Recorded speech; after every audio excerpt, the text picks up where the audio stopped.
Good Shabbos. This week's portion is Parshas Balak, which deals with the story of Bilam, a rogue, either prophet or sorcerer, who comes to curse the Jews at the direction of the king of Moab, Balak.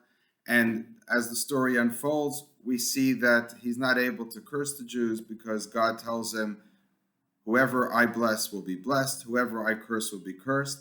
And instead of cursing the Jews, as Balak asks him to, he ends up seemingly to give a blessing.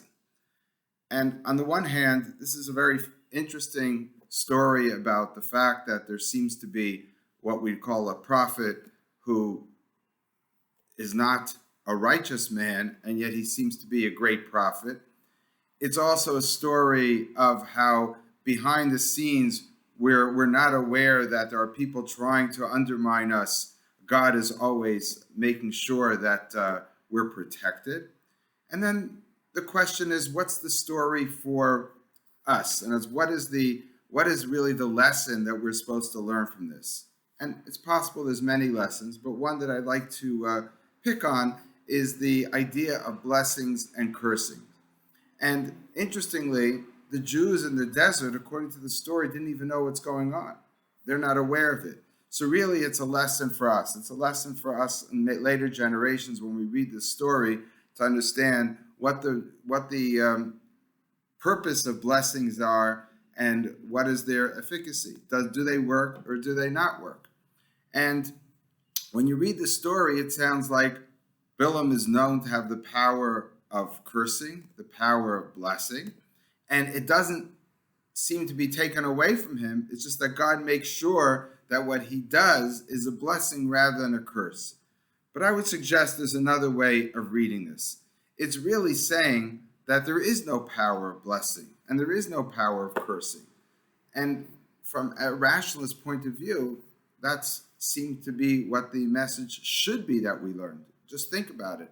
The fact that I might be a good person or a bad person, and I might be deserving a reward or punishment coming from God or coming from a natural outcome of my actions, should not be affected one way or another if there's someone down the street or in another country who decides to curse me. You know, someone sitting with a voodoo doll and putting pins in me in a far off land should not have any effect on me. What kind of world is that? It doesn't make sense both rationally and it doesn't make sense theologically that God should create a world that people have that kind of a power. And maybe that's the simple message here. Bilam has a reputation that whoever he curses or whoever he blesses will be either cursed or blessed. And the message from the portion, and Bilam himself is saying this, that I don't really have the power.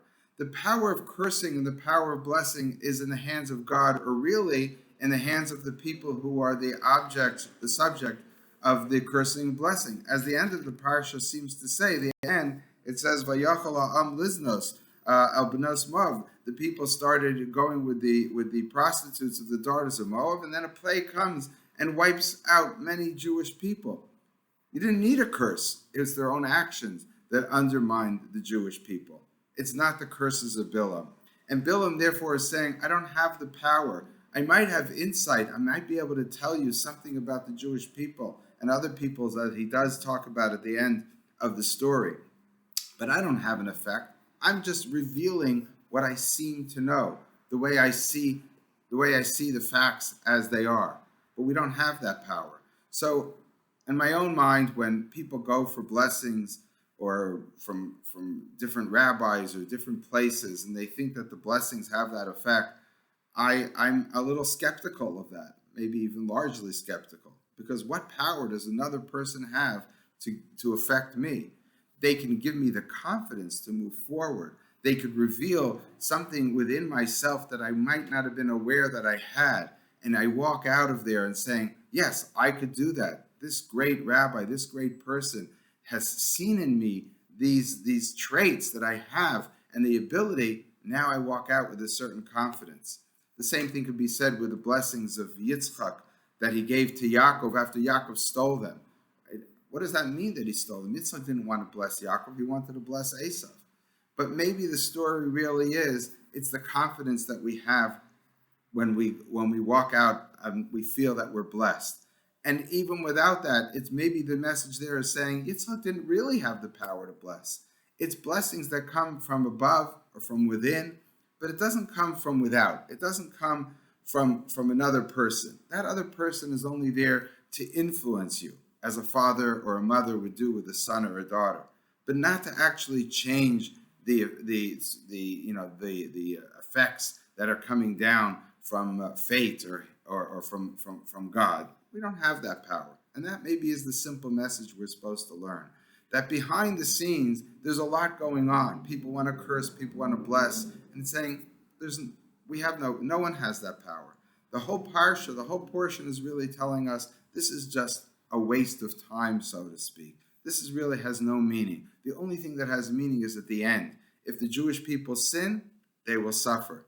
If they act righteously, they will be rewarded. And I think that's a simple message that we could all take home and learn from this portion and understand that that's the way we have to lead our lives. We can't worry about what other people say, how other people look at us. We have to really worry about what we are ourselves, what we can make of our own future. Good Shabbos.